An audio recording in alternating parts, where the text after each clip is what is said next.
Hey guys, welcome to my channel. On this channel, we talk about cybersecurity career development. We drop tips and tricks on how to get into cybersecurity, or if you're already in cybersecurity, how to advance your career. If you're trying to get into cybersecurity and work a remote job and make six figures, this is the spot for you. So today we're going to be looking at some GRC analyst interview questions. So GRC stands for governance, risk, and compliance, and it's the non-technical part of cybersecurity. All right, here we go.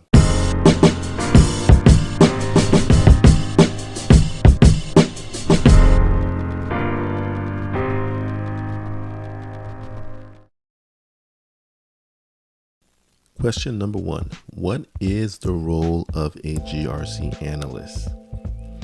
So the way to answer this question is a GRC analyst ensures that an organization operates within regulatory, legal, and internal compliance frameworks.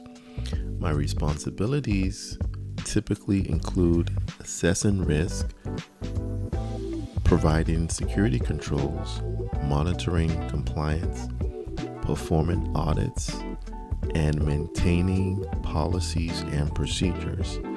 I also support third-party risk management and work with cross-functional teams to enforce security and governance standards. Question 2, how do you perform a risk assessment?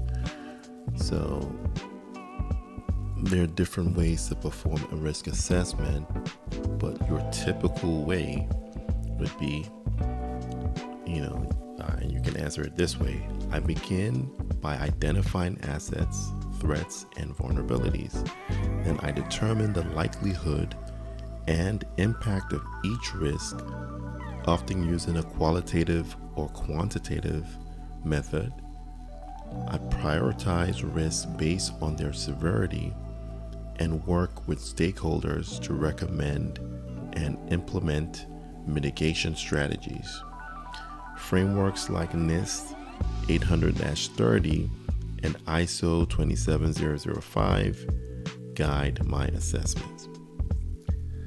What frameworks are you familiar with? Question 3. What frameworks are you familiar with? Answer. I have experience with NIST RMF, NIST CSF, that's a cybersecurity framework, ISO 27001, COBIT, and SOC.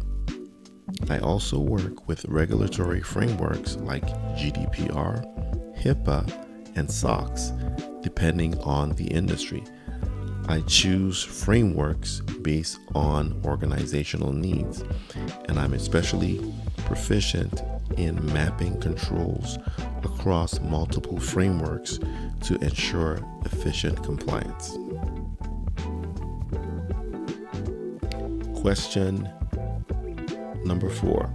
What tools or platforms have you used in your GRC role? Answer. I've used GRC platforms like RSA Archer, ServiceNow, GRC, LogicGate, and Metric Stream.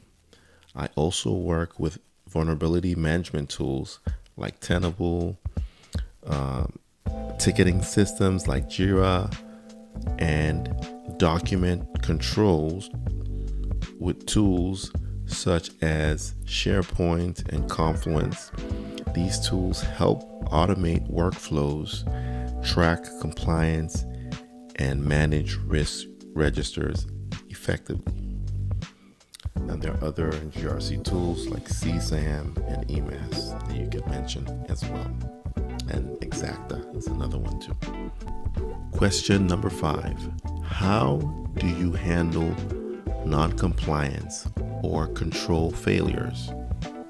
Answer. I document the issues, assess the root cause, and escalate to the appropriate stakeholders I then work with control owners to develop a corrective action plan and track it to make sure it's resolved. I also evaluate the broader impact to see if any similar gaps exist elsewhere. Documentation and communication are key throughout the process. Question number 6. How do you stay current on regulation and industry best practice? Answer. I subscribe to updates from NIST, ISC2, ISACA, and I follow trusted cybersecurity sources. I regularly attend webinars, complete CPE credits, and participate in professional communities like LinkedIn groups and local ISACA/ISC2 chapters. Staying informed is crucial to helping my organization remain compliant and secure. Question number 7. How would you explain risk to a non-technical stakeholder? Answer. I use business terms to describe risk. For example, there's a high chance that if this system fails, we could lose customer data, which could result in reputational damage and regulatory fines. I often use heat maps or visual risk matrix to illustrate likelihood and impacts for better understanding. Question 8. What is the difference between inherent risk and residual risk? Answer. Inherent risk is the level of risk before any controls are applied, while residual risk is what remains after implementing controls. The goal is to reduce residual risk to an acceptable level defined by the organization's risk appetite. Question number 9. How do you approach third-party risk management? Answer. I assess third parties based on the services they provide and the data they handle. I send security questionnaires, review certifications like SOC 2 or ISO 27001, and evaluate their risk posture. Based on findings, I may recommend contract clauses or compensating controls to reduce risks. Question number 10. Can you describe a time you helped improve a compliance process? Answer. At my last company, I noticed the control attestation process was manual and time-consuming. I led a project to automate it using ServiceNow GRC, reducing errors and saving the team over 30 hours per month. It also improved our audit readiness and documentation trial. Question 11. How do you determine which risks require mitigation versus acceptance? Answer. I assess the risk likelihood and impact, compare it to the organization's risk appetite, and consider the cost/benefit of the mitigation. If a risk falls below the acceptable threshold and mitigation is not cost effective, it may be documented and accepted with executive approval. Question number 12. What's the difference between a control and a policy? Answer. A policy is a high-level directive that outlines expectations or rules. Example, acceptable use policy. A control is a specific procedure or technical safeguard used to enforce a policy. For example, MFA to enforce secure access. Policies are what and controls are how. So a policy is actually a control, if you really think about it that way. A policy is an administrative control. Question number 13. Describe a time you had to communicate a risk finding to leadership. Answer: I once identified a misconfigured S3 bucket exposing sensitive data. I prepared a concise risk summary with business impact, remediation options, and recommendations, presenting it with a visual risk matrix. Help the leadership quickly understand and prioritize action. So this is talking really about a cloud system. S3 bucket is basically like storage in the cloud.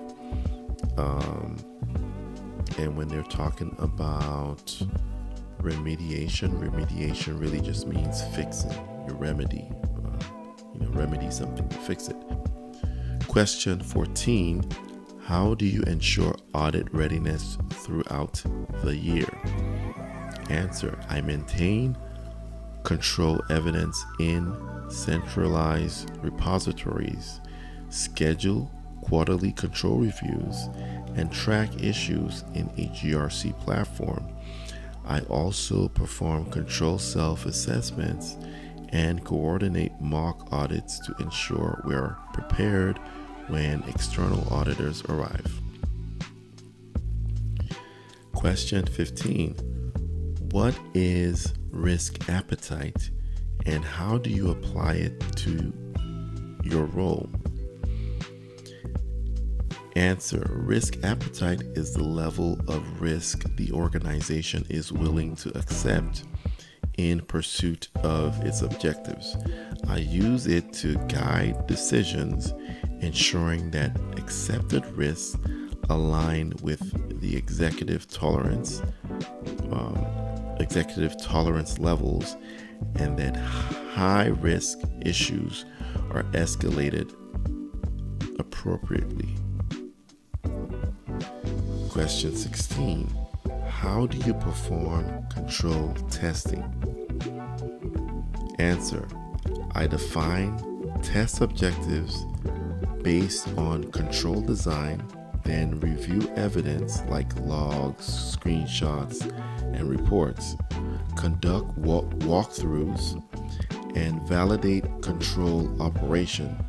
I categorize results as effective, partially effective, or ineffective, and I document findings in audit-ready format. Question 17. Explain the purpose of a risk register.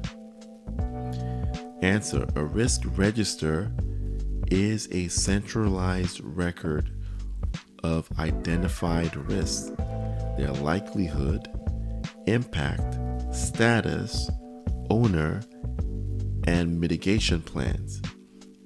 It provides visibility into the organization's risk posture and helps drive decision-making and accountability across departments.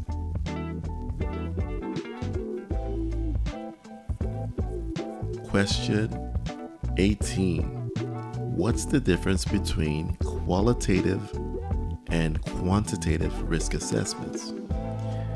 Answer: qualitative assessments use categories like high, medium, low, and are faster based on expert judgment.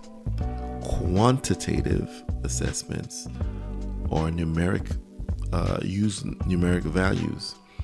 Example: potential dollar loss, and are more precise but data heavy. I often use qualitative for initial analysis and quantitative when deeper analysis is required. Question 19. How do you manage policy lifecycle and version control? Answer. I use document control platforms like SharePoint or Confluence with versioning features. Policies are reviewed annually or after major events. I track updates with change logs.